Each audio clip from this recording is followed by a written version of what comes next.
What's up, Warriors fans, and welcome to Warriors Latest. As always, I am your host, Max Arizin. Don't forget to like, subscribe, and hit that notification bell if you enjoy the show today, as I do post new Warriors videos daily.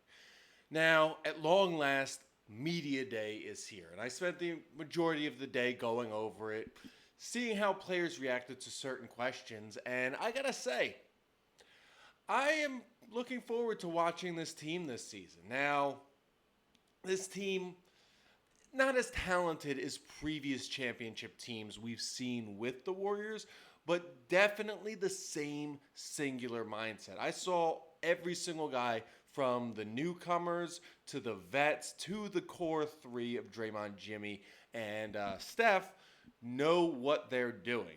All the young guys, they're like, we're here to learn. We're here to know our roles and evolve in those roles. We want to embrace our roles and we want to contribute to a championship team. With Steph, Draymond, and Jimmy, they knew what they needed to do, what was expected of them in terms of winning a championship because they had been there before. There was a lot of talk about what each individual player did in their offseason, how they spent it, how they wanted to continue to get better and build off the momentum of last year. And a hot topic from the media day and all the interviews was continuing to build on that momentum. I know they asked every single player, it's like, all right, how do you continue from where you go on the trade deadline, going on that 23-7 run, making the playoffs, and really adding on to that. And one of the main themes on top of just building on that is the fact that they have a full training camp with Jimmy Butler now. It allows them to build off that momentum because one of the things that Draymond said, and especially with Steph too, and a little bit with Jimmy, as well as the more seasoned vets, as well as some of the younger guys that were part of the team, from the beginning of January into the new year, they said it felt like they were playing playoff games for 2 to 3.5 months, not including the actual playoffs, because they dug themselves into a hole early on in the season and really had no general direction until they traded for Jimmy. Now, they wanted to win a championship, but they didn't know how they were going to do it. They didn't see the opportunity. Once they saw that opportunity with acquiring Jimmy, they were a hot team. They knew what to do to beat the Rockets, even though I do believe they still need to get bigger and add some length because the Rockets were able to push it to a 7-game series. And then those injuries started to occur during the second round against Minnesota, which they could have won. And one of the things that I believe it was Steph said it was they were in the conversation. They were a dangerous team during that postseason run. And for the entire team to have that mindset, I really do love that going into the season, regardless of what's going on, all the outer noise and things like that. But another topic that was talked about a lot that I really was interested in was the Jimmy Butler training camp. Now, with the training camp, you heard a lot about it from the younger guys. Now, we did hear about it with the vets, but with the younger guys, they just got to be a part of a winning mentality. And that's something new, like that they really haven't been a part of before, but it's just the idea. Like I said in previous videos, one of the things that kept the Warriors really going during that initial championship run were those team dinners on the road. And doing something like this to continue to build chemistry is very important because, as I said, the Warriors need to get off on a hot start to begin the season. They don't get on that hot start, things are going to be problematic, and you don't want the blame game to be played in that locker room because this team has the potential to be a championship contender and win the title. But with this training camp, the one thing they always talked about, yes, how great Jimmy was as a host, the dinners they had together, the amount of times they had playing together, working out together during Jimmy's training camp, and how much they really bonded as a whole. And yes, Jonathan Kuminga wasn't there, but right now, as the vets have said, he's doing his thing, he's doing his business, and it's important that he gets his business done before they move forward. Now, do they expect him? they stayed pretty neutral on that. But the talk around like the entire media day was there was a lot of Kuminga, but there was a lot of talk about this training camp because not a lot of teams, again, not a lot of great teams do these kinds of training camps before the season to build on the chemistry that they already have. But again, it wasn't the only topic that was talked about frequently throughout the media day interviews, as the Jonathan Kuminga situation still lingers over the entire team. Now, not a lot of the young guys were asked about Jonathan Kuminga. I mean, Moses Moody was asked a little bit. He stayed pretty vague on it since Moody has his contract right now. He doesn't really need to worry about it. They were both drafted, I believe it was 7 picks apart from each other. So there's that. There is that little comparison. But the big thing that was asked was among the veterans, Steph, Draymond, and Jimmy. And when it came to Steph, I think he had the most poignant response because he really proved today why he is the Derek Jeter of the NBA. And by that, I mean he's just so focused on winning and just being that nice guy winner, like the way Jeter was, the way Michael Jordan wasn't.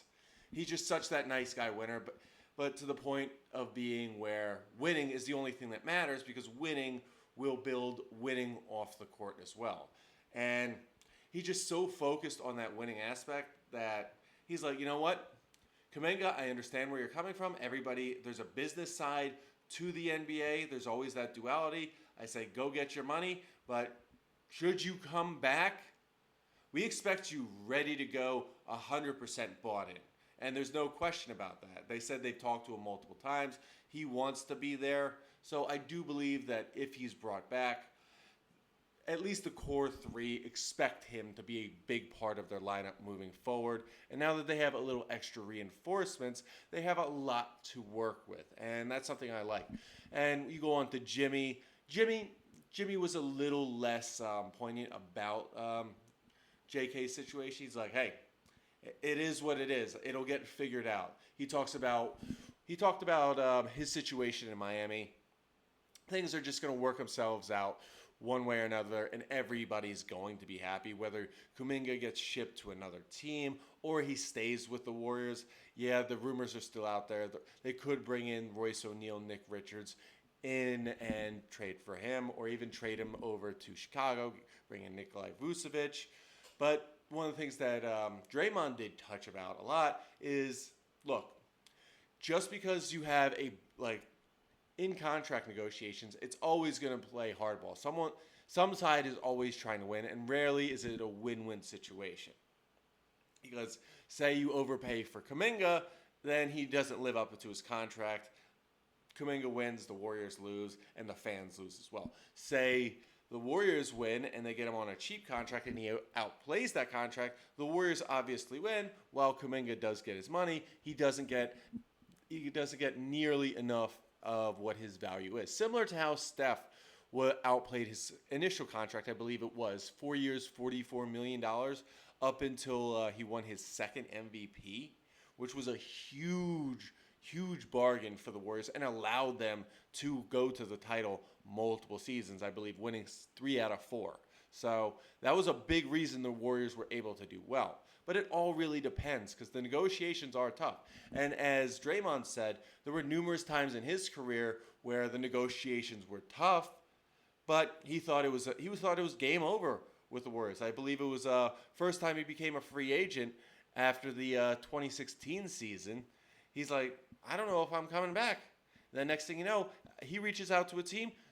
Boom, just like that, he gets a new contract with the Warriors. I believe it was 4 years, $90 million or something around there. Maybe 85 or 80.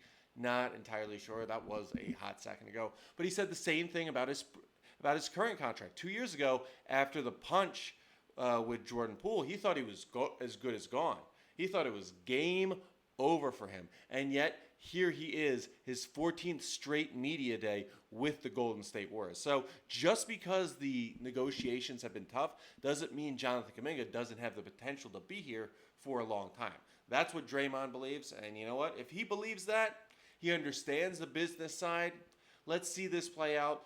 Things should be resolved by Wednesday. So, regardless of what happens, you're going to see guys like D'Anthony Melton, Al Horford, eventually Seth Curry is going to come in, be part of that training camp too, get their pictures taken.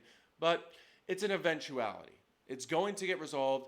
Everybody's going to like what they get out of it, and things are going to be all right for everybody involved. The Warriors, though, they have that right mindset. And bottom line is, they know what they need to do to build on the momentum of last year. They knew they were hot as a pistol, and they were hitting on all cylinders. There was a synergy with that team that just could not be stopped unless it was an injury. Had that entire team been healthy last postseason, 100% they'd gone to the conference finals. And I would not be surprised if they went to the NBA finals based off how the Pacers took the Thunder to 7 games in that NBA finals. They are seasoned enough to know what they have to do in certain situations where, all right, we've seen this before. How do we counteract it so it doesn't get worse? And then we can come back and then win the game. So it's good to know that the entire team as a whole, you're basically running it back with the same team as last year while adding a few things, but you're building chemistry together as a team. And I believe that training camp at Jimmy's place in San Diego was a big part of it and is only going to help the team build momentum as they go into the preseason, as they head into training camp, and as they head into the beginning of the regular season, where we hope that they at least go 15-5 to start the regular season. Because they go 15-5 to start the regular season, they have that momentum to carry them into December, January, February, maybe make a few additions in February, and then keep that going into March and April, eventually May, and hopefully to June as well. But I like what I saw today. This is going to be a very interesting team to watch this season, and even though we might have trouble watching them, regardless of what streaming services their games might be on, they are going to win some amazing games this season. Now, that's all we have today for Warriors Latest. As always, don't forget to like, subscribe, and hit that notification bell if you enjoyed the show today. And if you have any ideas on who the Warriors need to add, at least through free agency that we haven't talked about so far, feel free to comment below, as I do love hearing your ideas. And after today, I can only say, go Dubs.